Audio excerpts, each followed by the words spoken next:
Hi guys, I'm back with a DIY video today. We're going to make some more DIYs for Halloween and autumn. So I'm going to make a pumpkin stack. I really want a pumpkin stack, but they're quite large so I couldn't store them and I don't have the money for a pumpkin stack. So I'm going to make a smaller version.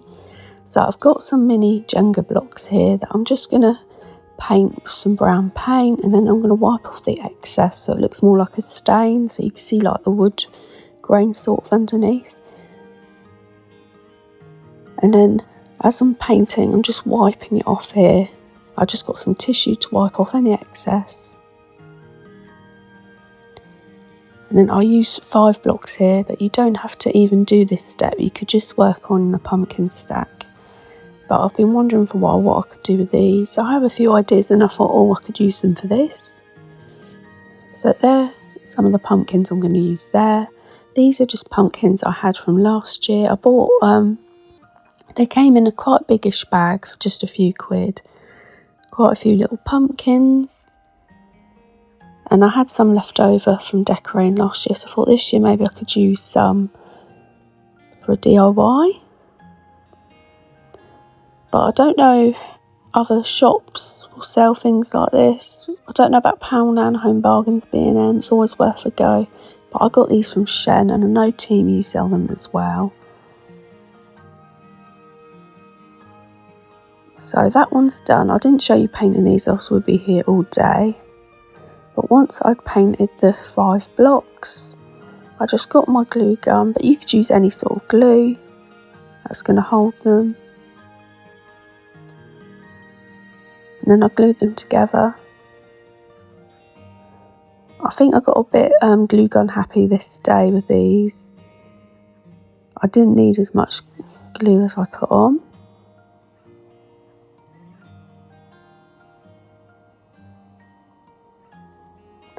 But I only glued the 2 end blocks because that held it all into place.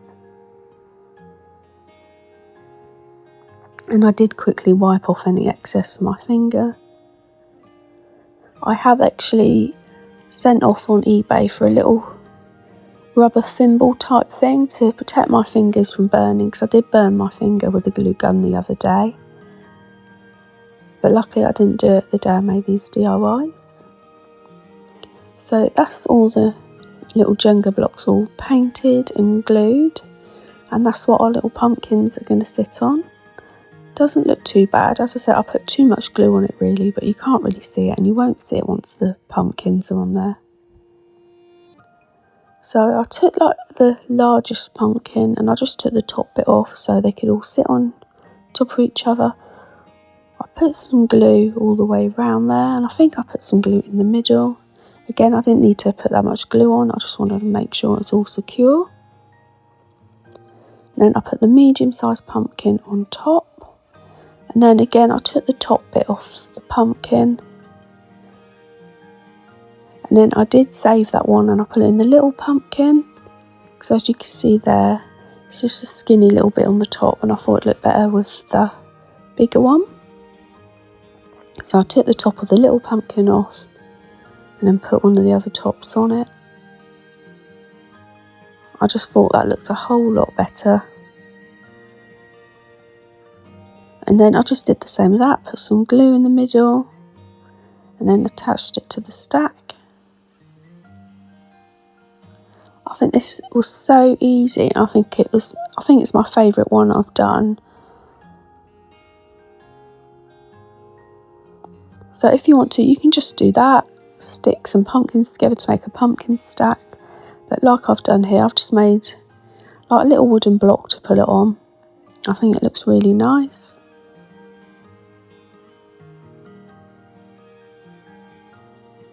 I just thought this was really easy and I thought it looked really nice. But like I said, you don't need a glue gun. And you don't really need to put that wooden block underneath if you don't want to, but I thought it looked really nice. And if you did want to, you could make a little sign with it, like a little pumpkin patch sign. But I've already got a pumpkin patch, so I'm not going to do that. But I think it looks really nice. Really happy with that. I think it's my favourite DIY in the video. And then here I was going to make some pom-poms. I'm going to admit I forgot how to attach this pom-pom maker like that. I had to re-watch one of my old videos. I did speed up the process of making the pom-pom just a little bit because you have seen me make them a few times now. So I picked out some black wool to make the pom-poms, and then I used, well, it's a sort of white wool that I had, but it's got the odd bits of like speckled colouring, but I didn't want to go out and buy a thing of white wool when I sort of had one there. So I just used what I had, and I really like that white wool because it's really thick, it makes lovely pom-poms. This one was a bit thinner, so I had to make it a bit, well, wind it round more. So you wind it around the pom-pom maker, cut the wool, and then you go around the second half. You can make this, if you YouTube videos, you can make this with card and stuff. You don't need a pom-pom maker. I think in the spring I made some pom-poms without a pom-pom maker just to show you. So once you've wound it all the way round, make sure it's sort of like equal thickness, and then just cut that wool off again, and then cut a little bit off because you'll need that in a minute to tie it all up with, and then attach the pom-pom maker like that, and then just cut round really. Pom-poms are so easy and a great way to decorate. I love making pom-poms. Probably make them every season for something. If you want to be a bit extra, you can get some googly eyes for this DIY. I thought I had some, well I do have some, but I don't know where they are. I bought them for Sophia and they've gone missing. But get your little bit of wool that you cut off and then tie up this bit. I went round a few times to make sure it was tight and wasn't going to come loose. And then just tie it off in a knot. And then take out the pom-pom maker, and then really you just got to give it a little haircut so it looks more like a pom-pom.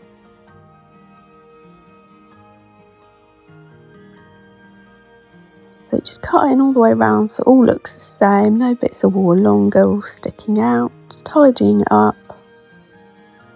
And then I made a few of these. So we're going to make a pom-pom like bunting, garland type thing. I want to put one of these in Sophia's room, but I did make this for the bathroom. So I am going to be doing a Nightmare Before Christmas bathroom, but I only have like 3 bits. I thought I'd add some like a garland to it and it looked nice. So there's all my pom-poms. And then with the white wool, we're not actually going to be making pom-poms. I'm going to be making little tassels. So again, you can use card for this and just wrap it round. I couldn't see a bit of card or paper I could use, so I just used a food packet I had. And I just wound it round 16 times. And then when I was done, I did cut that off. And then I did cut a little bit of extra wool off just to join it together at the top.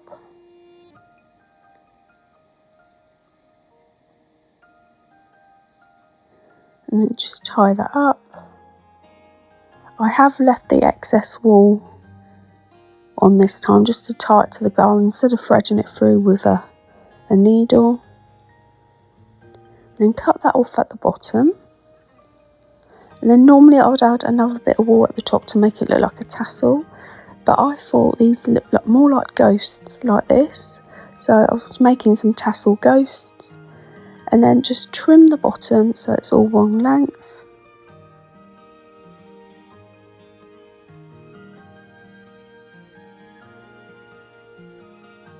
And then like I said, you could put eyes on that if you've got eyes, or even little black bits of card, cut out 2 little circles for eyes. I left them as is. I made 3 of those.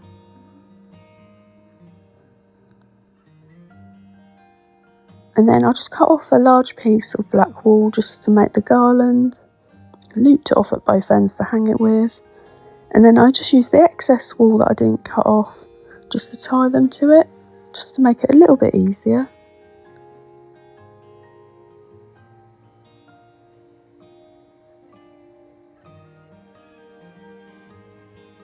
And then once you've made your knot, attached it, just cut off the excess. And you could turn these into spiders. They would be great, but I just wanted the black pom-poms. You could stick eyes on these. You could do anything with these, really. I don't think this turned out as well as I thought it would or wanted to, but I do show you the two versions, just with black pom-poms and with the ghost tassels. So here's how it turned out. What do you think? I think it's okay, but I don't know. I think I prefer the black pom-poms. So here's the black pom-poms. And I'm probably going to do something like this for Sophia's room as well. And then the next one, I'm going to take some spice jars I didn't use up when I bought some recently, and I'm going to make them look really old. Make them look like witches' jars, apothecary jars. I'm just going to use up some of that brown paint that I didn't finish up in the first DIY. Brush it all over. It doesn't have to be perfect.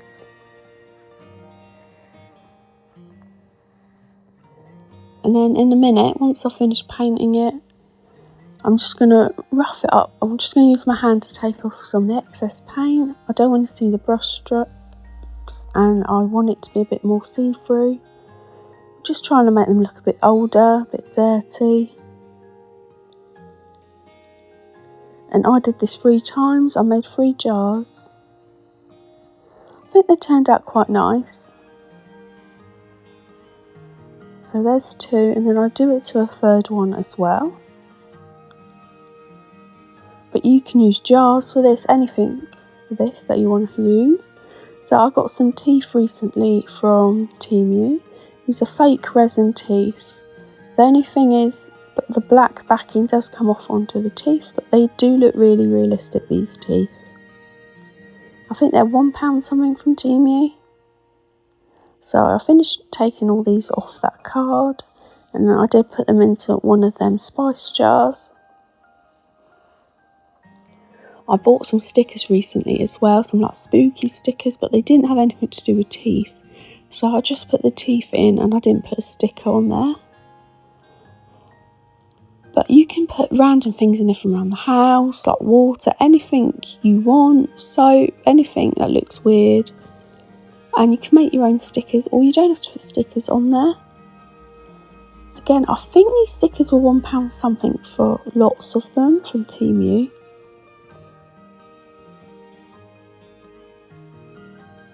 And then I chose ones that I was going to use. So I put teeth in one. And then I used some of the black wool, and I used that wall of bat sticker. So I just cut up a couple of large bits of wool and put them in one of the spice jars.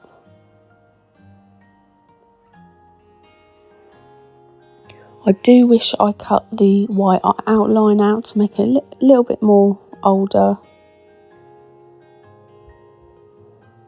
But you can print stuff off from the computer as well. There's lots of things you could do. So once I cut off all that wool, I just stuck it in there and stuck the sticker on.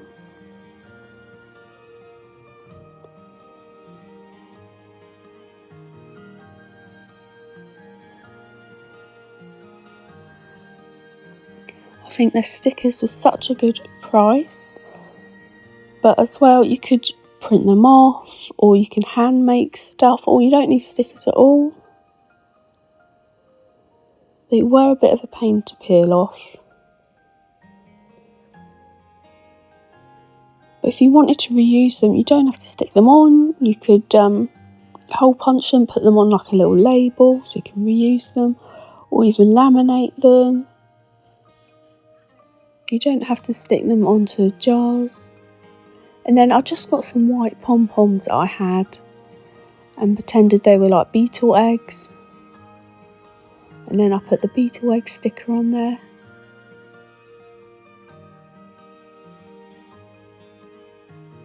There's so many things you can do to make like creepy looking bottles and jars and things.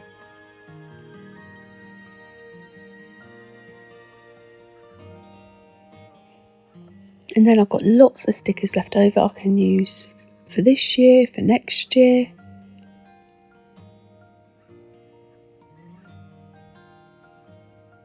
I was worried a bit of that paint would come off when I took the sticker off then to readjust it, but it was fine, it stayed on. And then there's the DIY done. Made some creepy little bottles and jars.